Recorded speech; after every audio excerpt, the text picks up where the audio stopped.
Como não conseguiu maioria de votos no Congresso Nacional para aprovar o PL da censura, o Supremo Tribunal Federal julga o Marco Civil da Internet e legisla na prática aprovando o PL da censura por meio de decisão judicial. Acabou de se formar maioria no Supremo para derrubar o dispositivo do Marco Civil da Internet, que basicamente prevê que as redes só são responsáveis pelo conteúdo criminoso que é publicado nelas se houver decisão judicial. Ou seja, se pela lei a rede social tomar ciência daquele conteúdo e, portanto, descumprir uma decisão judicial, o que é uma previsão absolutamente razoável e que funcionou durante anos e anos e anos sem dar problema nem para os usuários, que é o que mais importa são os usuários e a sua liberdade de expressão, e também nem para as redes sociais. Nós vamos entrar em detalhes aqui sobre essa decisão do Supremo e também do projeto de lei que eu já protocolei em resposta a essa decisão para reverter essa decisão do Supremo Tribunal Federal e garantir a nossa liberdade de expressão. Logo depois que você se inscrever no canal, clicar no sininho para receber as notificações, deixar o seu like, compartilhar esse vídeo, e eu devo lembrá-los que nós já temos vários títulos lançados e assim, não apenas o conteúdo é de qualidade, mas a forma também, a apresentação dos livros e também o que a gente traz de novo, mesmo quando lançando livros clássicos, né, relançando clássicos, com um prefácio, pós-fácio, comentários contemporâneos, fazendo paralelo com a realidade que nós vivemos hoje. Então, se você quiser ter acesso a esses livros, receber na sua casa, do Clube do Livro da Editora Valete, é só você clicar no link que está na descrição do vídeo. Vamos lá? O Supremo Tribunal Federal tem maioria de votos para responsabilizar as redes sociais por conteúdos considerados ilegais publicados em suas plataformas. A primeira frase já está errada porque está descontextualizada. No resto da matéria, eles desenvolvem, mas só o fato de escrever essa primeira frase descontextualizada já, na minha avaliação, configura uma fake news. Porque olha só o que o Globo escreve. O STF tem maioria para responsabilizar redes por conteúdos considerados ilegais publicados em suas plataformas. Quando você lê isso, qual que é a conclusão que você chega? A conclusão que você chega é o discurso mentiroso, repetido várias vezes por integrantes do governo Lula e por ministros do Supremo, de que hoje as plataformas não são responsáveis por conteúdo ilegal publicado nelas. Ou seja, como se um crime que eu cometo na vida real não fosse crime, pelo menos do ponto de vista das redes sociais, se for cometido virtualmente. O que prevê a nossa lei hoje? Nós temos uma lei. Esse é o primeiro ponto que vocês precisam saber. Então, quando o ministro do Supremo diz que existe uma omissão e por isso o Supremo está atuando, é mentira. Não existe nenhuma omissão por parte do Congresso Nacional. O Congresso Nacional regulamentou a internet e redes sociais há muitos anos, com o Marco Civil da Internet. Eu não era deputado, mas eu me lembro muito de acompanhar essa discussão do Marco Civil, que foi ampla, que foi aberta, que foi democrática, muito discutida nos veículos de comunicação, no parlamento, muito diferente do que quiseram fazer com o PL da censura, que era só empurrar a goela abaixo, sem que a sociedade sequer entendesse direito o que o texto previa, né? Então, o primeiro ponto, existe uma lei. Não é, um vácuo legislativo, uma omissão. Não, porque assim, se houvesse uma omissão que nós chamamos de omissão inconstitucional, ou seja, se a Constituição prevê um direito e a população não estivesse conseguindo exercer esse direito em razão de uma omissão do Congresso Nacional, aí a nossa própria lei diz que o Supremo estabelece as condições para esse direito ser exercido até que o Congresso legisle. Não é o caso. O Congresso Nacional não foi omisso. O Congresso Nacional legislou e a lei é clara. A rede social é responsável após decisão judicial, ou seja, depois que o sujeito foi processado, exerceu seu direito de defesa, teve a oportunidade, do contraditório, da ampla defesa, do devido processo legal, aí sim, após uma decisão judicial, você retira aquele conteúdo porque aquele conteúdo é criminoso, está em desacordo com o Código Penal, e aí a rede social, ela é intimada a cumprir aquela decisão. E se a rede social não cumpre, aí sim nós vamos punir a rede social. Aí sim ela comete crime, porque ela sabe que tem um crime sendo cometido, recebeu ordem judicial para retirar, não retirou, aí é cacete. É o que prevê a nossa lei hoje.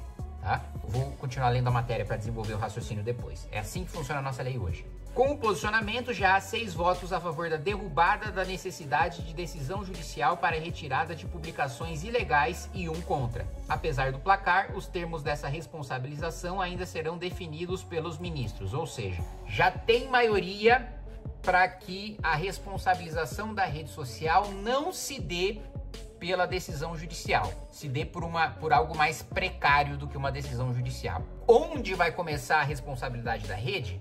Os ministros ainda vão decidir. Aí que começa a legislação propriamente dita, a usurpação propriamente dita. Porque o Supremo, né, julgar constitucional ou inconstitucional um artigo de uma lei, até aí, né, a gente pode discordar veementemente, como eu discordo, né, da maioria do Supremo, mas ainda tá ali dentro dos poderes do Supremo.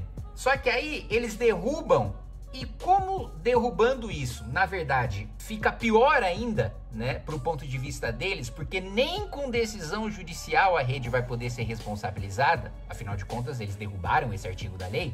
Para não ficar desse jeito, aí eles vão discutir, vão legislar, como se fossem parlamentares, eles vão discutir então se a responsabilidade não é nesse momento, em que momento a rede é responsável.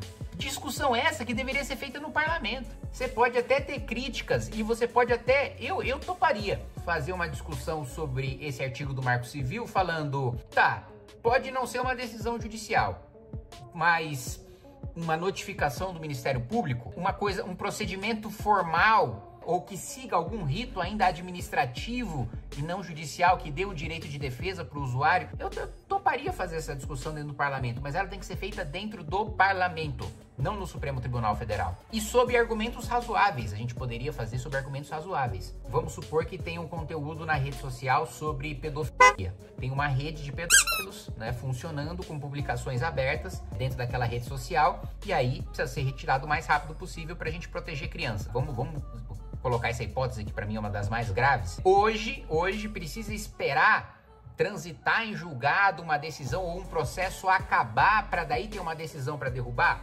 Não.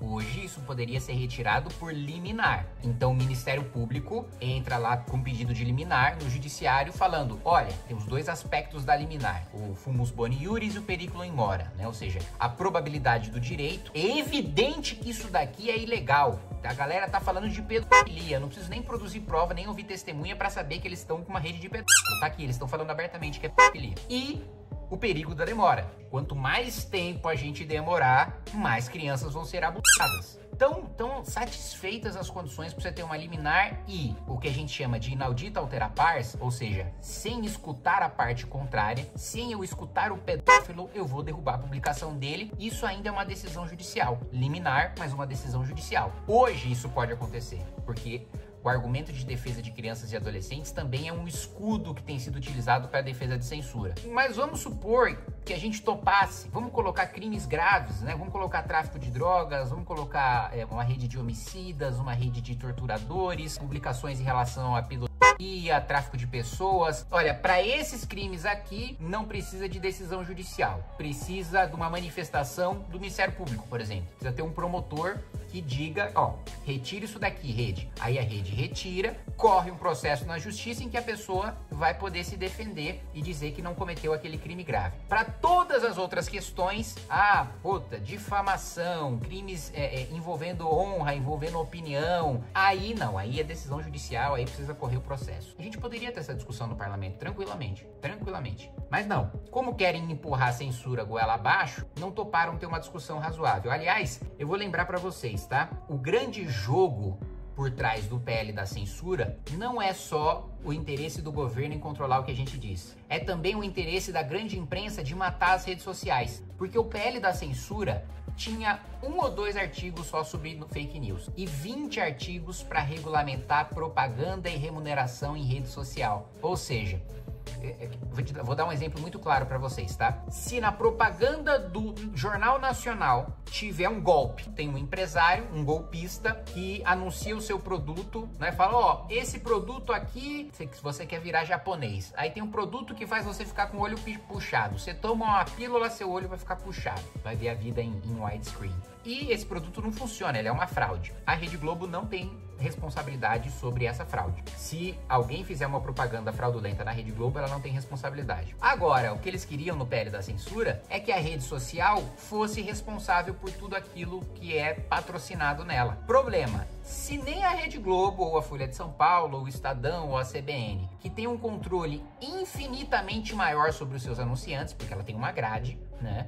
E ela tem poucos anunciantes, poucos mais grandes anunciantes. Ela consegue controlar aquilo que é veiculado, aquilo que é as propagandas que vão para o seu meio de comunicação. A rede social não, porque a rede social não tem poucos e grandes patrocinadores. Tem muitos patrocinadores, pequenos, médios e grandes. Imagina a rede social ter que controlar um anúncio de R$10. Ela não vai controlar um anúncio de R$10. Então, se a lei fosse aprovada, na prática, o que as redes iam fazer? Olha, vamos colocar um sarrafo, então, de R$100 mil, R$50 mil, R$1 milhão, só que você pode anunciar na nossa rede, porque aí nós vamos ter um número limitado, né, de conteúdo para moderar, e a gente vai conseguir fazer isso. O que acontece na prática? Vão estar matando pequenos negócios. A Dona Maria que vai lá, anuncia, patrocina um bolo pro seu bairro, que ela tá fazendo um bolo no pote na sua casa e vendendo, mataria e acabaria com isso. Então, só para colocar para vocês que o Supremo já formou maioria, portanto, para declarar essa inconstitucionalidade deste artigo, e que, evidentemente, que isso é um absurdo, que isso é uma usurpação de competência do Congresso Nacional, e que eu já estou apresentando. Eu vou pedir pro editor colocar as várias notícias que já saíram e o link para o projeto de lei eu vou pedir pro editor colocar aqui embaixo, na descrição do vídeo. Se não colocarem, vocês xinguem o editor aí nos comentários, pro inteiro teor do projeto de lei que eu apresentei para garantir a liberdade de expressão nas redes sociais e todo o procedimento necessário para que uma conta seja suspensa ou um conteúdo seja retirado, e todas as garantias e salvaguardas que devem existir, principalmente manifestações de opinião e manifestações políticas, para que uma decisão que decida retirar esse conteúdo do ar seja tomada. Vamos trabalhar, né? Vou trabalhar para coletar as assinaturas para esse projeto ser pautado urgentemente, sem precisar tramitar nas comissões. E eu vou precisar do apoio de vocês para dar visibilidade, criar pressão popular, da mesma maneira como a gente conseguiu pressão para impedir o PL da censura, porque a gente já poderia estar vivendo em censura há pelo menos 3 anos, e nós impedimos que isso acontecesse. Agora, nós temos a possibilidade de reverter essa decisão com esse projeto de lei, beleza? Um abraço, gente.